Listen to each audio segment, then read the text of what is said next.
Ho scoperto le foto esplicite di mia moglie online con il suo ex e lei ha mentito su dove fosse. Così sono andato a chiedere il divorzio e ora sto lottando per la custodia di nostra figlia.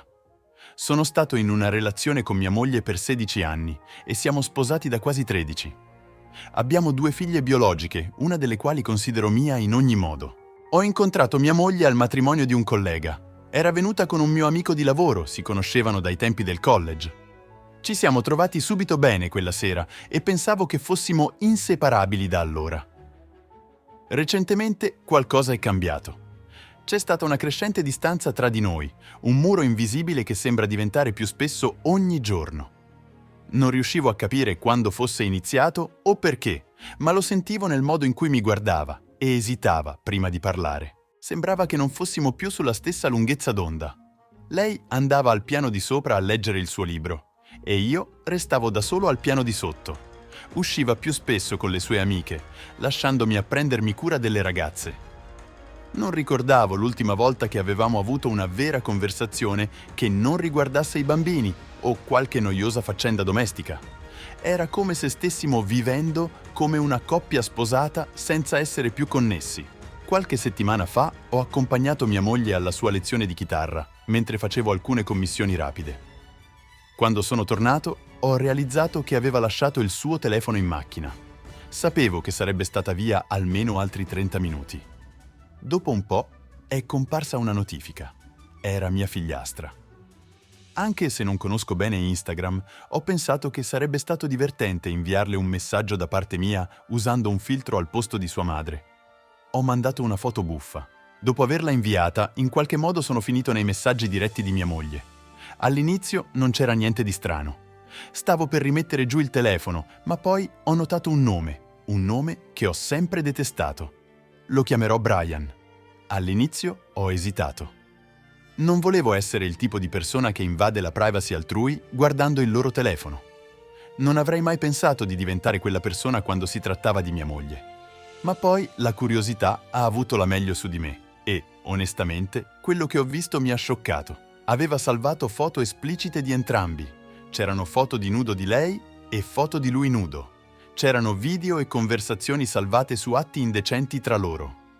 Senza entrare nei dettagli, diciamo solo che riguardavano il sesso orale. Nonostante il tradimento apparente, non potevo fermarmi dal continuare a leggere. Le date sparse e i dettagli frammentari del passato rendevano difficile ricostruire l'intera storia, ma la mia curiosità mi spingeva a continuare. Con Instagram alcune parti scomparivano automaticamente, aggiungendo un altro strato di complessità alla situazione. Dovevo sapere cosa fosse successo esattamente. Mi stava consumando dentro. Da quello che ho capito, le cose sono iniziate a succedere alcune volte negli ultimi mesi, incluso il mio compleanno. Mentre dormivo al piano di sopra, lei aveva organizzato una festa a sorpresa per me perché era un traguardo importante. Alla fine mi sono ubriacato troppo e sono andato a dormire mentre il resto degli ospiti era ancora giù. Credo che lei lo avesse invitato. Sapeva che non mi sarei svegliato perché ero troppo ubriaco. Quando l'ultimo ospite è andato via, lui è venuto. Il modo in cui parlava di me era il più devastante. Raramente era positivo e spesso solo parzialmente vero, con alcune affermazioni addirittura false o fuorvianti. Non so perché fosse tutto salvato, ma Jai aveva detto che ero un amante pessimo e che sembravo disinteressato a lei, il che è molto lontano dalla verità. Mi piace pensare di avere ancora vigore e resistenza. Eravamo intimi in media 2 o 3 notti a settimana, anche se lei era stata distante e strana con me negli ultimi tempi. Ma ora tutto aveva senso. Quando guardo indietro, sono stato io a piacere a lei per la maggior parte del tempo, non che ci sia niente di sbagliato in questo, ma amo far sentire bene mia moglie e a volte è bello ricevere qualcosa in cambio. E ora che ci penso, non succedeva da un bel po' di tempo. Poi ho letto che lei era disgustata da me e odiava il mio tocco. In quel momento, la porta della classe di chitarra si è aperta e lei è uscita, sorridendo e facendomi cenno di entrare. Sono stato un pazzo a pagare per lei? Ero scioccato, sbalordito. Non ho sorriso in risposta, ma ricordo di aver chiuso la chat con Brian per non sembrare che stessi curiosando. Ho rimesso il telefono dove l'avevo trovato e sono entrato in classe. La cosa peggiore è stata che l'insegnante mi ha detto che mia moglie parlava di quanto fossi un marito fantastico e di come desiderava un marito come me che la trattasse così bene. Dovevo solo sorridere e ridere. Che cosa poteva aver detto a quell'insegnante mentre io leggevo qualcosa di completamente devastante pochi momenti prima? Non appena abbiamo raggiunto la macchina, non sono più riuscito a trattenere tutto. Le ho raccontato tutti i dettagli, assicurandomi che capisse che non dovevamo toccare il suo telefono fino a quando non avremmo potuto discutere tutto. Abbiamo pianto e urlato durante il viaggio di ritorno. Una volta arrivati a casa, mi sono subito immerso nella questione. Era riluttante, ma alla fine mi ha dato il suo telefono sbloccato. È stata una conversazione difficile da quel momento in poi. Abbiamo litigato ripetutamente, con lei che negava e poi ammetteva, fino a quando finalmente ha ceduto. Ha confessato che si sentiva trascurata e non desiderata, ma che non era una scusa per tradire. È stata una confessione che mi ha lasciato con il cuore spezzato e tradito, ma anche confuso. Non riuscivo a capire come tutto fosse andato fuori controllo. Poi ho iniziato a chiedermi se ero stato così concentrato sui miei desideri da trascurare i suoi bisogni. L'avevo spinta involontariamente tra le braccia di Brian? Le ho chiesto di Brian, cercando di capire l'entità della loro relazione. Mia moglie ha risposto dicendo che si erano mandati messaggi e foto per mesi, ma che non avevano mai dormito insieme. Ha sostenuto che era sempre stata solo una relazione di sexting e nient'altro. Le ho detto che era difficile da credere, basandomi sui messaggi con Brian. Poi ha ammesso l'infedeltà con Brian nella nostra casa, il giorno del mio compleanno. Ha detto che avevano fatto sesso nella stanza degli ospiti. E poi c'era una volta che aveva detto di essere andata in bicicletta con un'amica e invece aveva incontrato lui e avevano fatto sesso nel parco. Il mio cuore è caduto ai piedi mentre confessava. Ho cercato di rimanere composto, ma la mia rabbia e il mio dolore sono esplosi. Ero sempre stato lì per lei, provvedendo alla nostra famiglia e sacrificando il mio tempo personale per stare con lei e le nostre ragazze. Come poteva farmi questo? Come poteva buttare via tutto ciò che avevamo costruito insieme? Dovevo sapere tutto, così ho continuato a indagare e a fare tutte le domande che mi venivano in mente. Più entravamo nella conversazione, più veniva fuori. Questo mi porta a Brian. Prima di incontrarci, lei frequentava Brian. Non mi è mai piaciuto. A volte ne parlava e a volte anche amici comuni lo menzionavano e lo odiavo. C'erano piccoli commenti che lei faceva su di lui di tanto in tanto e, ripensandoci, avrei dovuto sapere, ma a posteriori è sempre chiaro. Quello che non sapevo era che lo frequentava dietro le spalle del padre biologico di mia figliastra. Apparentemente non sapeva chi fosse il vero padre di mia figliastra al momento in cui rimase incinta, motivo per cui il padre biologico se ne andò e la lasciò. Continuò a vedere Brian per un po', ma lui se ne andò poco prima che mia figliastra nascesse, lasciandola nei guai. Alla fine ha detto di aver fatto un test di paternità perché stava cercando di ottenere assistenza finanziaria dal padre biologico di mia figliastra e si è confermato che era lui il padre e non Brian. Non appena ha pronunciato quelle parole, i miei pensieri sono impazziti e l'ho confrontata su ogni possibile situazione in cui avrebbe potuto tradirmi. La maggior parte degli esempi erano insignificanti tranne uno che spiccava. Molti anni prima del nostro matrimonio, una sera non è tornata a casa fino alle 3 del mattino dopo il lavoro. Le chiesi dove fosse stata, ma lei disse solo che era fuori. Nonostante le mie preoccupazioni, lasciai correre nella mia ingenuità di essere in una nuova relazione. Tuttavia, è sempre rimasto nella mia mente e quella notte è riemerso mentre le chiedevo, cercando di controllare le mie emozioni miste di frustrazione e incredulità. Immediatamente si fece tesa e cominciò a piangere. Confessò di essere andata a bere con un collega che aveva flirtato con lei. Gli aveva detto di essere single in quel periodo e finirono per baciarsi in macchina nel parcheggio del bar. Non potevo credere a quello che stavo sentendo.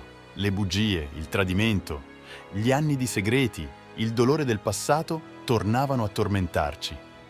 Sembrava che una vita di amore e fiducia fosse stata distrutta in poche ore di rivelazioni. Non sapevo più con chi stavo parlando. E così ora sono qui, scrivendo questo. Mia moglie è partita per il weekend per darci un po' di spazio. Apparentemente è a casa di un'amica, ma non posso esserne sicuro. Le ho detto che se scoprirò che è andata da Brian, il matrimonio è finito. Tutto sarà finito. Lei ha detto che non ci sarebbe andata, ma chi lo sa? Chissà più cosa è vero. Sto portando le ragazze alle loro partite di calcio questo fine settimana, quindi avrò molto da fare. Ma sono perso. Sembra che ogni direzione che guardo sia quella sbagliata. Non voglio perdere mia moglie, non voglio perdere le mie figlie. Amo la mia famiglia più di ogni altra cosa. Tuttavia, mi rifiuto di restare a guardare e farmi prendere in giro. Sentirmi piccolo e ingannato solo per fare finta che non mi abbia colpito. Mi sento completamente solo e incerto su cosa fare. Così ho fatto un atto di fede e sono venuto qui, nonostante la mia mancanza di conoscenza sull'argomento. Non riesco a smettere di pensare a ciò che lei stava dicendo a Brian. Mi sento totalmente emasculato. Dovrei chiedere il divorzio, visto che sembra essere una tendenza preoccupante? Non mentivo quando dissi che sarebbe finita se avessi scoperto che è corsa subito da Brian. Devo solo capire come tenere le mie figlie. Essere un padre è la cosa migliore che mi sia mai capitata. Aggiornamento 1. Lunedì mattina è arrivato e mia moglie è tornata a casa.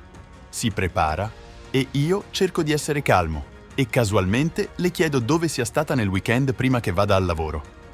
Per caso lavoravo da casa quel giorno. Mi disse che era stata da una collega, Marta, perché era troppo imbarazzata per dire ai nostri amici comuni che avevamo litigato e non voleva dire loro di cosa si trattava. Disse che voleva aggiustare le cose e non voleva che tutti sapessero. Disse che possiamo risolvere questo problema. Avevo il sospetto che non mi stesse dicendo la verità. C'erano alcune colleghe a cui era vicina al lavoro, una delle quali è diventata anche una mia amica, e non pensavo sarebbe andata da lei a lamentarsi del matrimonio. L'altra l'aveva menzionata qualche volta. So che è una persona reale, perché siamo usciti un paio di volte in doppia coppia con chiunque stesse frequentando al momento. Non riesce a tenersi un fidanzato, è sempre con qualcuno di nuovo. E ogni volta che mia moglie diceva che usciva a bere con le ragazze, lei c'era. Quindi so che è una tipa divertente e un po' una cattiva influenza. Così, se fosse andata da qualcuno per lamentarsi del matrimonio e piangere, sarebbe stata lei. Non ne sono fiero, ma sono andato su Facebook, ho trovato il profilo di Marta e le ho mandato un messaggio. Ho mentito, dicendo che volevo organizzare una serata divertente con mia moglie il prossimo weekend e speravo che Marta potesse venire e invitare qualcuno. Ho anche detto che speravo che lei e mia moglie si fossero divertite durante il weekend. Marta rispose dicendo che le sarebbe piaciuto uscire, ma poi disse che non era sicura di cosa stessi parlando. Disse che era stata fuori città per un funerale, ma sarebbe tornata in tempo per la serata. Così ho capito che mia moglie mi aveva mentito di nuovo. Sono rimasto incredulo, fissando il telefono mentre leggevo la risposta di Marta. Il mio cuore batteva forte, mentre cercavo di dare un senso alle informazioni. Mi aveva mentito di nuovo, era come una pugnalata allo stomaco. Non potevo credere all'entità della sua inganno. Sentivo un'ondata di rabbia e dolore attraversare le mie vene. Come poteva farmi questo? Alla nostra famiglia? Pensavo fossimo partner, uguali in questo matrimonio, ma ora mi chiedevo se l'avessi mai conosciuta veramente. Beh, è finita. Disse che non voleva che tutti sapessero. Ho preso il telefono e ho chiamato mio fratello, che ha passato qualcosa di simile.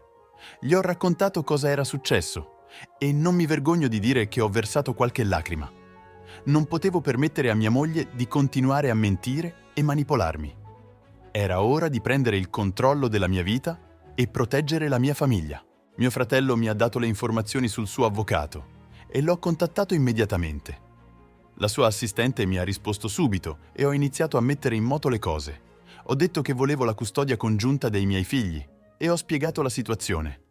Ho detto a mio fratello di non dire ancora niente a nessuno, ma volevo sistemare le cose e colpirla dove faceva più male prima che chiunque scoprisse. Aggiornamento 2. Poche settimane dopo, ho ricevuto una chiamata dallo studio legale. Mi ha informato che il divorzio era in corso e che dovevo raccogliere tutte le informazioni pertinenti e i documenti.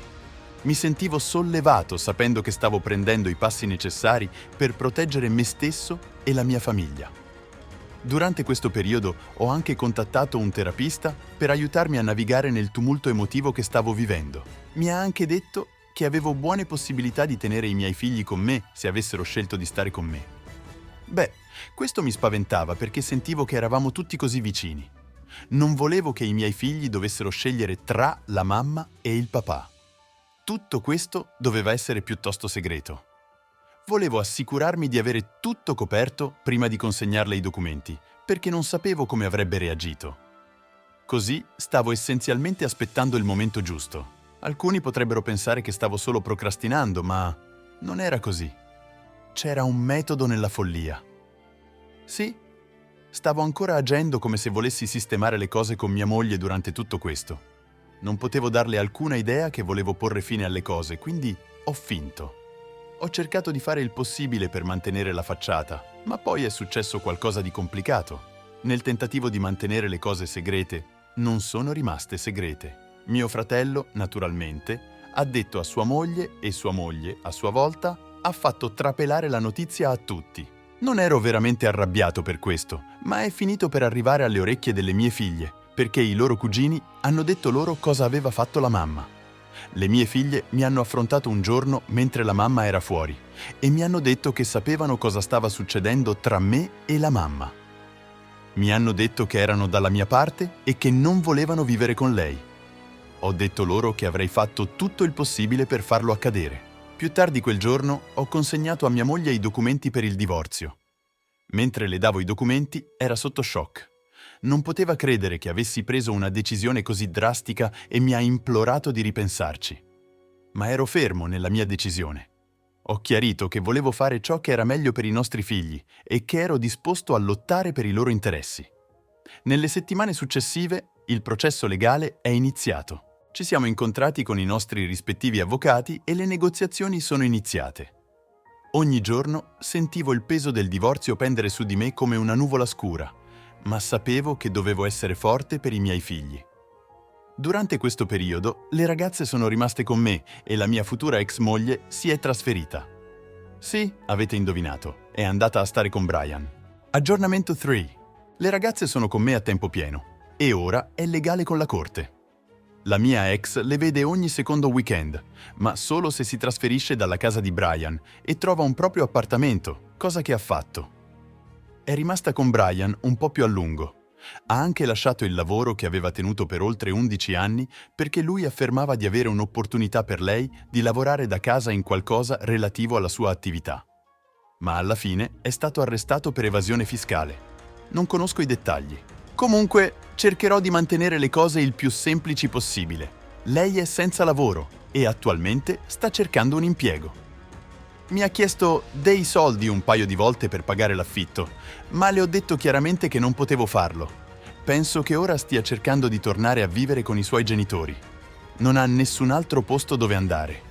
Tutti sono piuttosto delusi da lei al momento e le ragazze non vogliono avere niente a che fare con lei. Le procedure di divorzio sono state difficili e non voglio addolcirle. È stata una montagna russa di emozioni e ogni giorno sembrava di avere un peso sul petto.